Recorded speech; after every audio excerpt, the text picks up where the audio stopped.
Benvenuti o bentornati qui nella Biblioteca Nerd, il canale dedicato a manga, anime, fumetti e ovviamente a tutto quello che comprende il fantastico mondo nerd.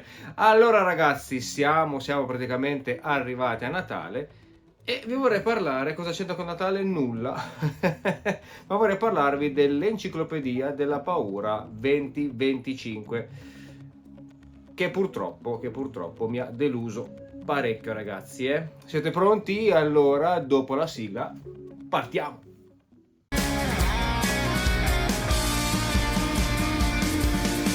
Eccoci qua ragazzi, dopo la sigla, come promesso, siamo qui, o meglio, sono qui per parlarvi dell'Enciclopedia 2025 di Dylan Dog.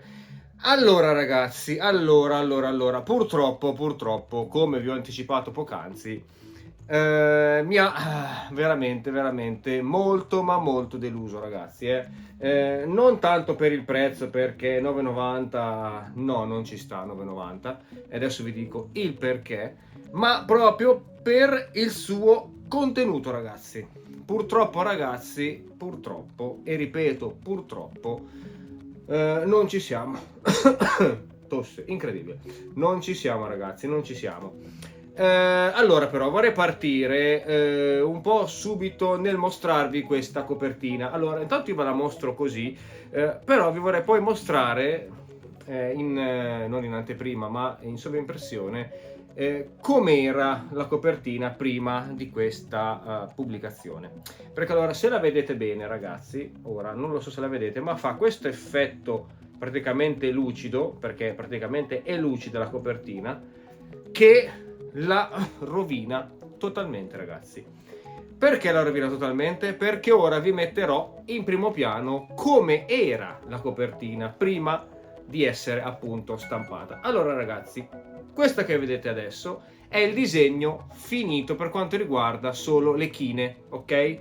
Ed è già veramente tanta roba. Poi passiamo al disegno, eccolo qua ragazzi, colorato. Veramente molto bello. Se guardate, tutti i dettagli sono veramente perfetti. La copertina, vi ripeto, è di Paolo Martinello ragazzi, è la copertina di Paolo Martinello.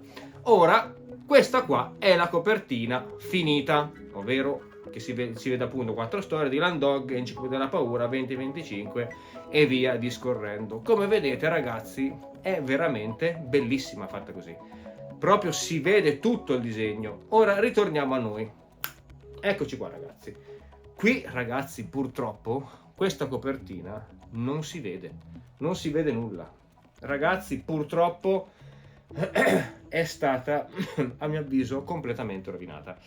Il lavoro di Paolo Martinello era veramente bellissimo, veramente bellissimo. Allora, dietro un po' ancora si salva ragazzi, ancora un po' si salva, ecco qua, ma purtroppo la copertina davanti no. Io quando sono andato in edicola a comprarlo che questo l'ho comprato in un'edicola dentro un negozio, sono entrato e ho fatto così perché le luci artificiali praticamente l'hanno illuminata e sono diventato cieco. Vabbè, piccola stupidaggine, ma era per farvi capire che purtroppo questa copertina ragazzi mi ha deluso. E ragazzi, è la cosa più bella dell'albo. È la cosa più bella dell'albo. Perché? Perché al suo interno, allora, innanzitutto diciamo che l'Enciclopedia della Paura era meglio il formato di prima. Nel senso, una volta si chiamava Almanacco della Paura, poi di nuovo l'Enciclopedia, l'Almanacco, il Magazine. Ecco, non è cambiandogli nome ragazzi che facciamo il prodotto al suo interno. Assolutamente no, non è così.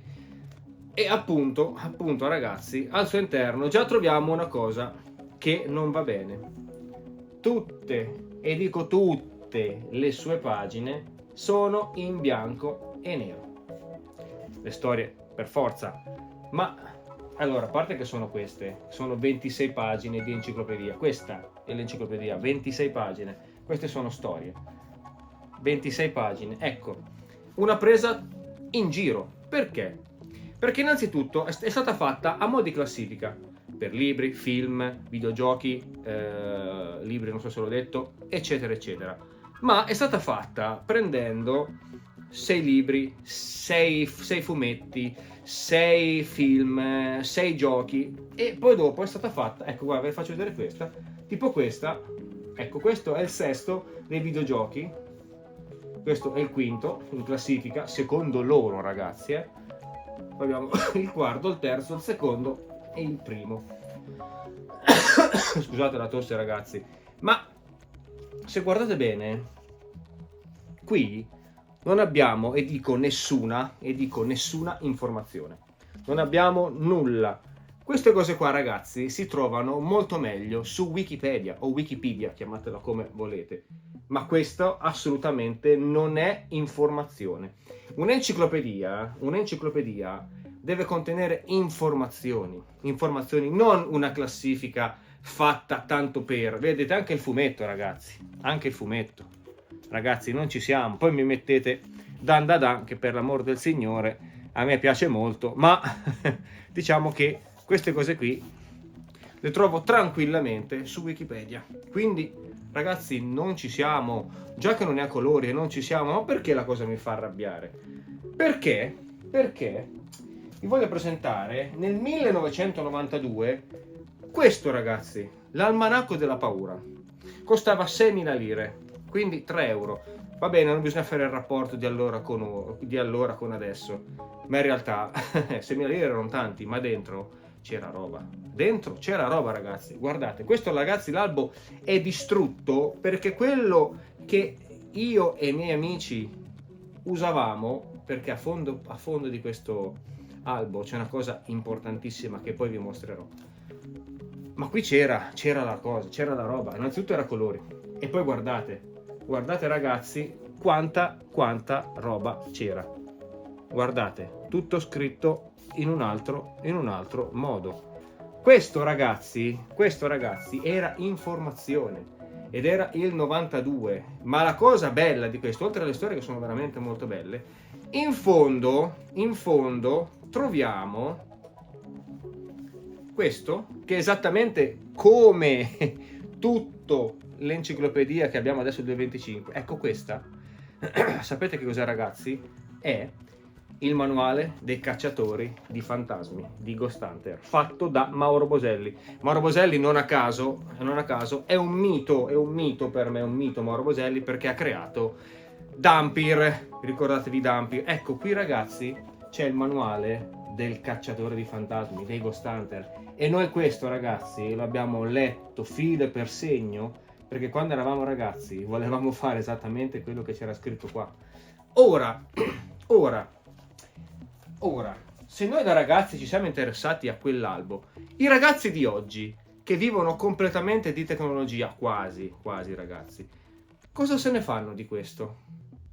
Nulla, non se ne fanno nulla, perché se volete attirare i ragazzi di oggi, innanzitutto dovete fare pubblicità su internet, che non fate. I vostri purtroppo social sono scarni, non hanno nulla. Io ho visto Facebook che è considerato il social degli anziani, no? Dei boomer. La pagina di Landog perde 15 follower a settimana e all'anno sono tanti. E voi dovete acquisire followers, li dovete acquisire. YouTube, avete Instagram che non usate praticamente mai, quasi mai. YouTube, ragazzi, è un'arma potentissima. Voi avete un canale, siete conosciuti e non avete fatto pubblicità di nulla. Ora, questo, innanzitutto i giovani qua non troveranno nulla di interessante. Nulla. Qui non c'è nulla di interessante. Di conseguenza, ragazzi, purtroppo l'enciclopedia, le prime 26 pagine sono bocciate in toto, cioè voto da 2 o 3, ragazzi, veramente molto molto basso, e lo dico con il dispiacere nel cuore, perché io Dylan Dog l'ho sempre adorato, è stato il mio primo fumetto, e vedere che purtroppo sta andando sempre più in declino fa male, e assolutamente per tutti i lettori di Dylan Dog purtroppo questo è un colpo al cuore, io ve lo dico, ragazzi. E quindi assolutamente è bocciatissimo. A parte che, ecco, vedi, qua parlate un po' di mercoledì, ok? ognuno giustamente la vede come vuole, ma diciamo che è stata bocciata un po' in toto con delle, vabbè, una, come dirvi, una recensione vostra, e ci mancherebbe altro, però ecco, non dopo, certo, questa, la serie, chi l'ha vista, è molto bella, Welcome to Derry, però Welcome to Derry però ragazzi, che avete messo in secondo posto questa, e questo è quello che dite, cioè nulla, non ci siamo. Passiamo alle storie perché già qui siamo abbastanza arrabbiati. Ora, la prima storia, che è questo, Il sogno dell'altro, questa è la storia veramente molto carina. Questa è una storia veramente molto carina, potrebbe essere, ma questo si poteva tranquillamente pubblicare anche su la serie regolare. Ovviamente doveva essere un po' ampliata, però molto ampliata, perché diciamo che è una storia breve anche questa. Infatti ecco, questa diciamo che se veniva, diciamo, in qualche modo ampliato più il soggetto, secondo me era molto carina, molto carina. In effetti questa storia per me è un 6,5.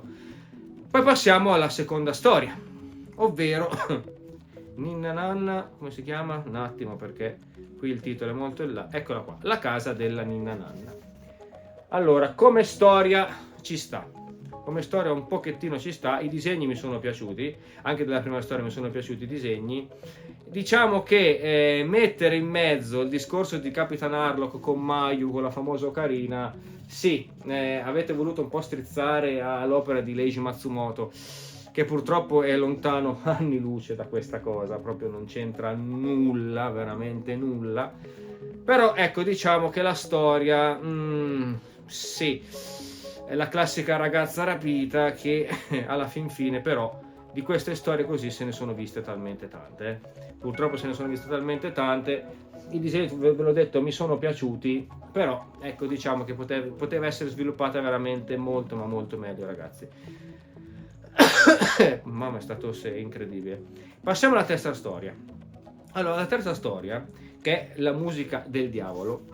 Allora, qui bisogna fare una piccola riflessione. I disegni sono veramente molto belli. I disegni, assolutamente nulla da dire. Questi qui sono fatti veramente molto molto bene. Molto molto bene. Il problema di questa storia è che purtroppo, essendo una storia breve, ragazzi, è stata sviluppata non benissimo. Assolutamente non benissimo.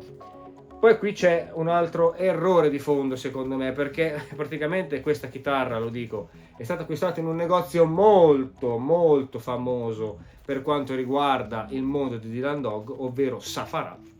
Ecco, quando si vede, che si intravede il negozio di Safarah, non c'è purtroppo una piccola postilla, eccolo qui ragazzi, perché è così ragazzi, non c'è, guardate, di solito c'è un asterisco che rimanda in fondo alla pagina che cos'è Safarah, perché esistono dei numeri dove c'è Safarah, tra cui gente che scompare, e appunto Safarah.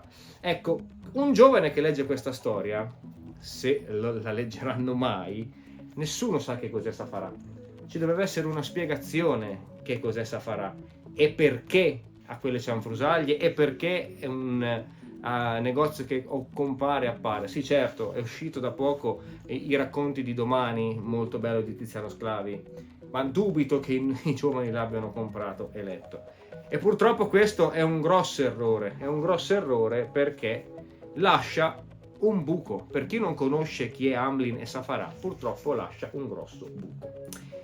L'ultima storia, ragazzi, purtroppo, e devo dire purtroppo, è a parte che comunque se vedi, guardate, questi sono i disegni sempre della terzultima storia, sono molto belli i disegni, i disegni mi sono veramente piaciuti un sacco.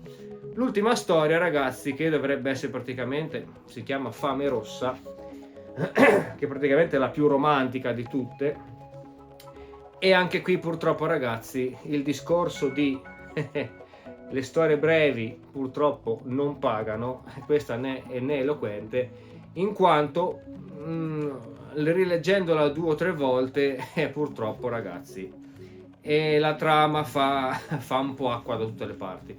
I disegni sinceramente non è che mi sono dispiaciuti, a parte che sembrano più zombie che vampiri, ok? Sembrano più zombie che vampiri, però purtroppo ragazzi non ci siamo, ecco, perché in realtà vedete i disegni non sono affatto male, però purtroppo non ci siamo. Diciamo che questo è stato più un raccoglitore per storie brevi con, diciamo, trama non sviluppata che altro, perché di enciclopedia, ragazzi, purtroppo, ragazzi, non ha niente. Cioè, non ha niente. E, raga, io sono rimasto veramente molto, molto deluso. Il prezzo va bene, ci può anche stare, ma, raga, non c'è un colore, non c'è un colore. Non c'è un colore. Bella la copertina, sì, ma purtroppo con questo effetto lucido, se avete visto appunto all'inizio come erano le copertine senza questo effetto lucido, e qui e purtroppo è rovinata completamente. Quindi ragazzi, questo era il mio piccolo video per quanto riguarda l'enciclopedia della paura di Dylan Dog 2025. E il mio giudizio appunto è molto negativo, non raggiunge il 5, cioè non raggiunge il 5 ragazzi, è difficile per me non giudicare un album di Dylan Dog che non raggiunge il 5, perché ragazzi le storie originali, tipo questa, che è l'ultima uscita, Una finestra sull'abisso, è veramente molto ma molto bella, è ottima, ottima ragazzi, ottima. Vorrei fare una recensione anche di questo, anche se un po' tardi, nel senso che è già uscita da un po', fra un po' uscirà anche il 31 di dicembre uscirà la nuova storia. Però ragazzi, queste storie del nuovo corso, scusate, di quest'anno di Land Dog sono veramente molto molto belle. E purtroppo ragazzi, ecco qua, neanche a farla apposta, viene pubblicizzato, che tra l'altro è uscito il 25 di novembre, questo è uscito il 25 di novembre l'enciclopedia. Quindi un mese fa ragazzi, un mese fa. Però purtroppo ragazzi non ci siamo. Sono rimasto veramente molto molto deluso. Quindi ecco ragazzi, fatemi sapere qua nei commenti cosa ne pensate voi, se l'avete letto, l'avete ovviamente comprato, se anche voi vi ha fatto questa impressione, oppure magari voi siete rimasti soddisfatti di questa enciclopedia. Ci mancherebbe altro, queste sono solo ovviamente delle mie considerazioni personali ragazzi, e sono sempre considerazioni personali che non devono per forza rispecchiare anche le vostre, quindi mi raccomando ragazzi, tranquilli, è solo una mia diciamo opinione personale. Fatemi sapere qua nei commenti cosa ne pensate. Noi ragazzi ci vediamo molto molto presto, anzi per Natale vi farò un breve video di auguri, uno shorts ragazzi, e noi ragazzi appunto ci vediamo presto, ma molto molto presto in un prossimo video. Ciao a tutti ragazzi!